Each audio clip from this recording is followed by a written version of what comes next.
Hey everyone, you are your own little universe.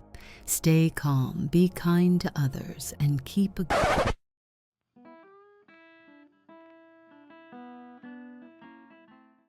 Hey, do you think you're an open-minded person? People naturally have biases. It's just part of being human. But here's the kicker. People who consider themselves rational and logical tend to be the most biased. If they can't see it, they don't believe it. If something hasn't been scientifically proven, they assume it doesn't exist. But think about it. How much of the universe do we really understand? Scientists admit there are countless planets and cosmic phenomena we simply lack the technology to detect yet. So isn't it kind of arrogant to dismiss something just because it hasn't been proven yet? Sure, you don't have to believe in everything, but looking down on those who do, that's another level of bias. For example, let's talk about ghosts. If someone says, "I've seen a ghost, so I believe in them," a rational response would be, "Oh, really? I haven't seen one, so I don't believe in them." But if they say, "Ghosts don't exist, science hasn't proven them, it's all psychological," that's not logic, that's just dismissing other perspectives without proof. People are so easy to manipulate. The same concept, when explained using modern scientific language, is considered logical and rational. But when expressed in older, traditional terms, it's labeled as superstition. Take Pung Su, for example. In the East, Pung Su is a system that analyzes how location and direction affect fortune, well-being, and harmony. People assume it's superstition just because it sounds mystical.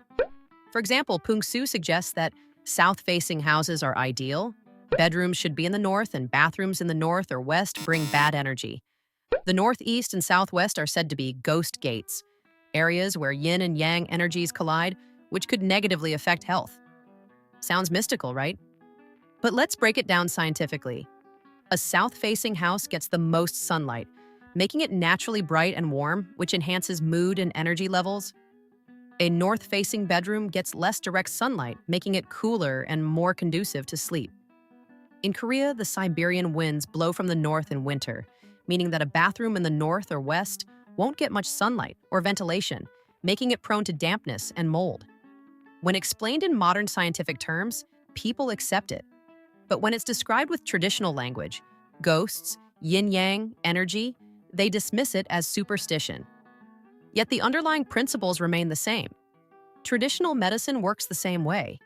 It has existed for thousands of years, long before modern medical terms were invented.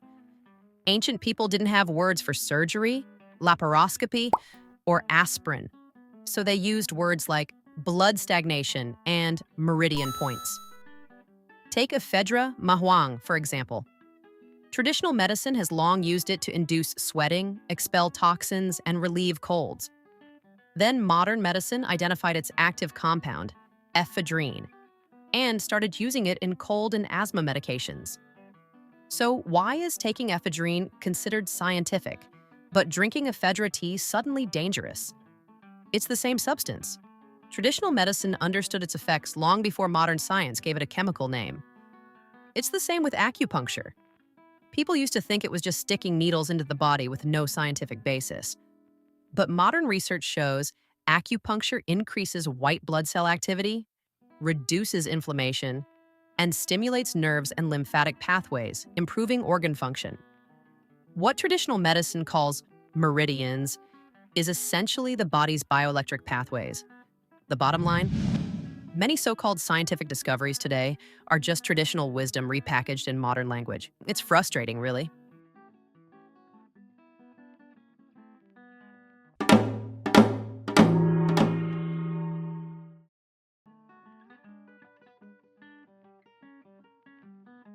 I'm not here to compare traditional medicine and modern medicine to put one above the other.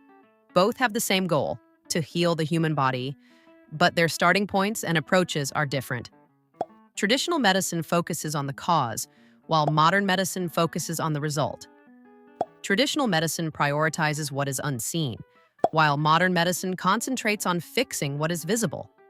For example, when someone is diagnosed with cancer, modern medicine removes the tumor surgically and follows up with chemotherapy to minimize further spread.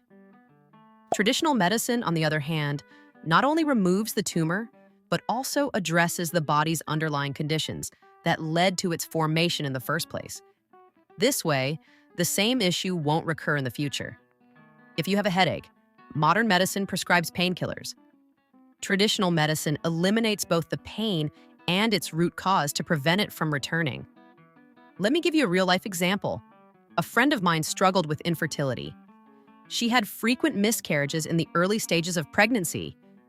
Doctors told her it was an unexplained issue, assuring her that miscarriages are common and can happen to anyone.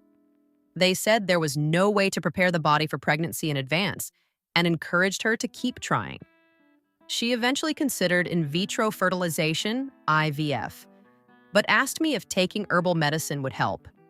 In my opinion, unless a woman is born with a congenital defect or missing reproductive organs, there must be a reason behind infertility. So I asked her various questions and found that while she wasn't in a critical condition, her husband also had some health issues. I introduced her to an experienced traditional medicine doctor who identified the reason behind her recurrent miscarriages. She took herbal medicine for about 3 months to strengthen her body for pregnancy. But guess what? She conceived naturally within a month and later had a healthy, natural birth. If traditional medicine were merely superstition, how would it have survived for 2,000 to 3,000 years? In fact, the sheer volume of accumulated clinical data makes it even more valuable. I prioritize practical experience and clinical cases over mere theoretical knowledge. No matter how much you know, it's entirely different from having treated many patients firsthand. It's frustrating how traditional medicine is often perceived as outdated, old-fashioned, and unscientific. Sometimes I meet people who have suffered from unexplained pain or illness for years, and I can't help but think, if only they had found a skilled traditional medicine practitioner earlier, they wouldn't have had to endure such prolonged suffering. Honestly, this thought crosses my mind about 90% of the time.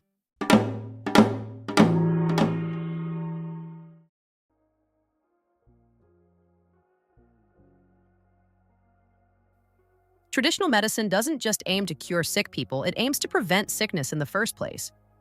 In traditional medicine, the human body is considered a microcosm, a small universe that is deeply interconnected with everything in existence. For example, the 5 major organs correspond to the 5 elements: wood, fire, earth, metal, and water. Each organ's function and nature are explained in relation to the fundamental principles of the universe and nature. The body and the universe operate under the same rules, constantly influencing and interacting with one another. In a way, traditional medicine is simply natural healing. You can think of it this way: the laws of nature exist within our bodies. Just like how summer brings abundant life, growth, and activity, a warm body supports healthy cells and strong organ functions. But in winter, everything slows down, life goes dormant, and things wither away. Just as a cold body experiences weaker cellular function and decreased organ efficiency. That's why people with lower body temperatures tend to have poor digestion, get bloated easily, or even develop tumors and stagnation-related illnesses. Everything in nature connects to human health. You can observe what's visible to understand what's hidden. But this idea extends beyond traditional medicine. It's also a way to find meaning in life. People often feel lost, depressed, or question why they should even keep going. When will I get through this dark time? Will I ever see the light? Look at the universe. After the dark night comes the dawn and then the bright day. This isn't a motivational speech. It's just how things work. It's a law of nature. So if you're in a dark place right now and can't see the way forward, just know morning is coming. Instead of panicking, ask yourself, what is night for? Right now, you're in the night. What should you be doing? Every person is their own universe, and everyone's morning arrives at different times. But one thing is certain, morning will always come. Night is not for stress and overthinking. It's for resting and preparing. Use this time to reflect, recharge, and learn how to truly rest. Because once morning comes, you won't have time to rest. You'll be working, and if you don't know how to rest properly, you'll break down when the next night inevitably arrives. This is how nature works. This is how the body works. And this is exactly what traditional medicine understands. One of the most common complaints I hear is, Why is it only me? Why am I the only one struggling? This isn't just a cultural thing, it's human nature to compare yourself to others. People feel pride when they seem ahead, and they feel defeated when they seem behind. But listen, you and someone else do not live in the same universe. You might look at someone and think, they already have money, a family, success, and I'm still stuck. But they're just moving forward in their own world, just like you are in yours. If there was only one single destination for everyone, then yes, being slower would mean you're behind. But in reality, everyone has different goals, different starting points, and different distances to travel. So why are you measuring yourself using someone else's life? We are not robots. There is no single set path for everyone. Some people follow the typical path: school, job, marriage, kids, retirement, then waiting for death. Others skip school, start a business, get rich, and work until their last breath. Some are struck by illness at a young age and never get to chase big dreams. Instead of comparing, focus on the life you've been given. What kind of life do you want to live? Where is the situation guiding you? Do you need to adjust your course? Think about yourself. Focus on your own universe. If you're in the night while someone else is in the day, that doesn't mean you're behind. Maybe they're on their 10th day and you're on your 11th night, which means you're actually ahead. Their night will come soon and your day will come soon. Night and day don't happen just once in life. They repeat every day, thousands and thousands of times. No one knows how many nights and days they'll go through in life. So don't label night as bad and day as good. That's just another bias. Night is for resting. Day is for action. Learn to appreciate both.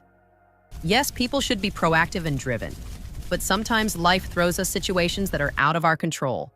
Fate, destiny, whatever you want to call it, it exists. For example, you can choose what to eat for lunch today. That's your decision. But you didn't get to choose your parents, your birthplace, or your genetic makeup. That's not your choice. Accept what you cannot change, and then take control of what you can. If something isn't working, leave. If you hate something, quit. Why torture yourself? There's nothing honorable about suffering for no reason. If enduring challenges make sense for your goals, then endure. If not, then don't. Success, failure, none of that is good or bad, and you don't know yet. Think about this. You trip and fall, bad luck, right? But because you fell, you were delayed, and someone walking ahead of you got hit by a car. Suddenly falling was actually good luck. You win the lottery. Good, right? But then your family turns against each other over money. People try to exploit you and your life turns into a nightmare. Was it really good luck? You don't know what's good or bad, so stop judging things immediately. Just keep moving. Experience as much as you can. Fail, succeed, it's all just part of the journey. And most importantly, live how you want. As long as you're not harming anyone, do whatever makes you happy. Of course, society will always try to interfere. People will judge, criticize, pressure you. That's the hardest part, dealing with their voices. People believe that if the majority is doing something, then it must be right. In the summer, if everyone goes to the beach, that's considered normal. But if someone decides to start a bonfire instead, people will think they're weird. Just ignore them. I've always been a bit rebellious. If someone tells me, you should do this because you're at that age, I say, are you paying for it? Are you living my life? Are you responsible for my future? No? Then don't tell me what to do. Sounds harsh. Maybe. But it's the truth. People will always judge, but their opinions mean nothing unless you let them. You are not a failure. They are just too narrow-minded to understand your universe. Would you ask a painter, why aren't you a programmer? That would be ridiculous, right? Then why let people demand that your life look like theirs? You are the master of your universe. If someone says something that bothers you, stop and ask yourself, do I actually believe this? Or am I just letting their opinion shake me? If it doesn't align with your reality, it shouldn't affect you. And by the way, don't bother trying to change judgmental people. People don't change. You can tell them 1,000 times, and they'll still believe what they want. So don't fight it. Just develop a screw you, I don't care attitude and move on. Live your life for you. And when someone starts prying into your business, hit them with the ultimate response. So what? When I'm in clinical practice, I meet a lot of patients. You know how tough it is to work in customer service or any job where you constantly deal with people, right? Now, add the fact that these people are patients. They're in pain, they're more sensitive. After seeing and talking to so many different people, I've realized that you can't box people into a fixed standard of normal or basic. If you do, you'll never truly understand them. Instead, I've come to see that people are just incredibly diverse. Personally, I don't really care about other people's appearances. If someone's overweight, so what?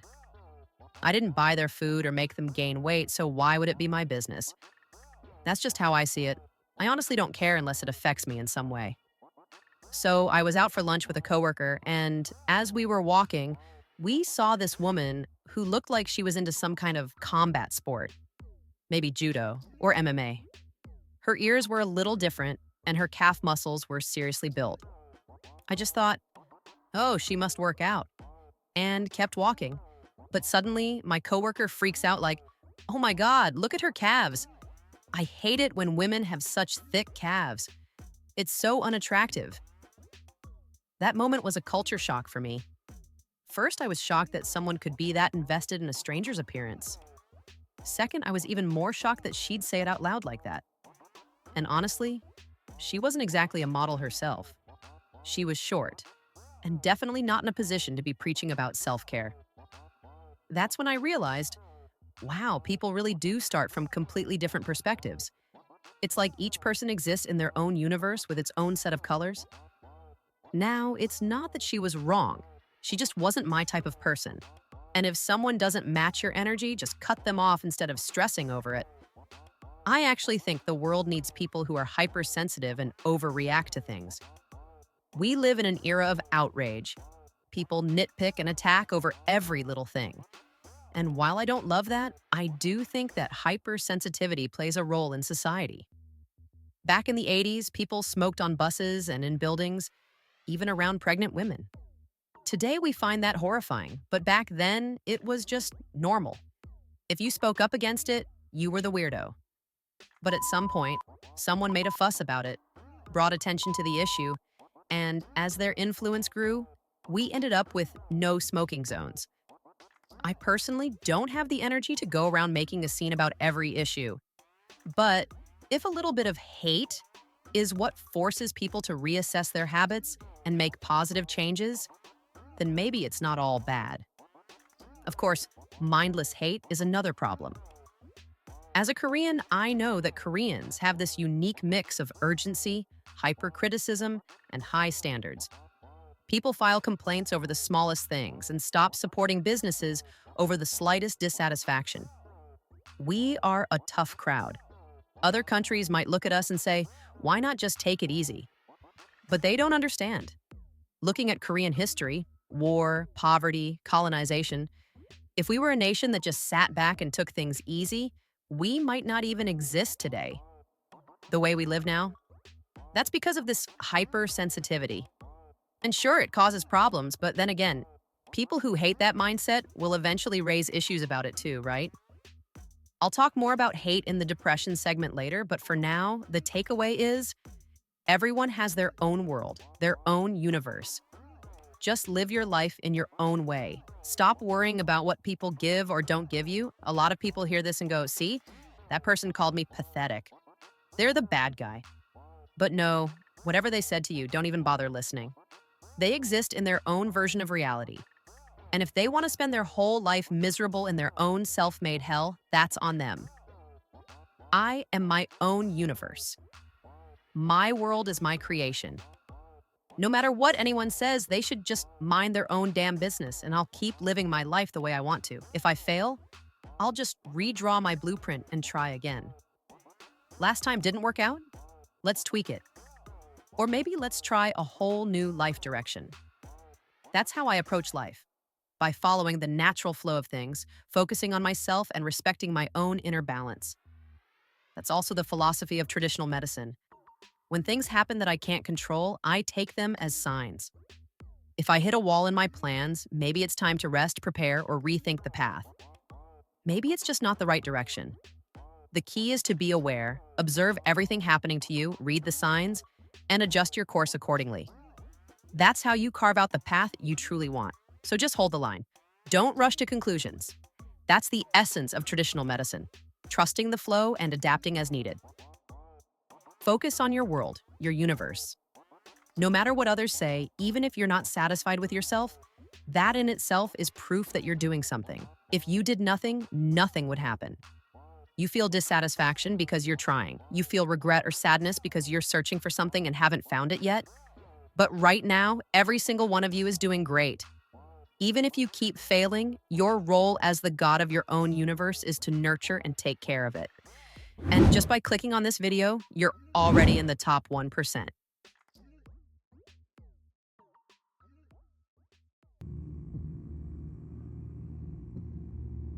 Since the beginning of time, this battle has never ended.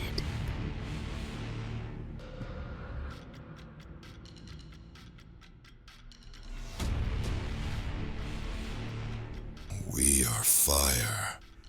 We reshape, we create, we burn through the old. Move forward. The world does not forgive stagnation. We are water. We surround. We adapt. We define the flow. You waver endlessly. We only watch. Because this is not a war to win, but a war to exist. Now, which side are you on? Will you move or will you watch?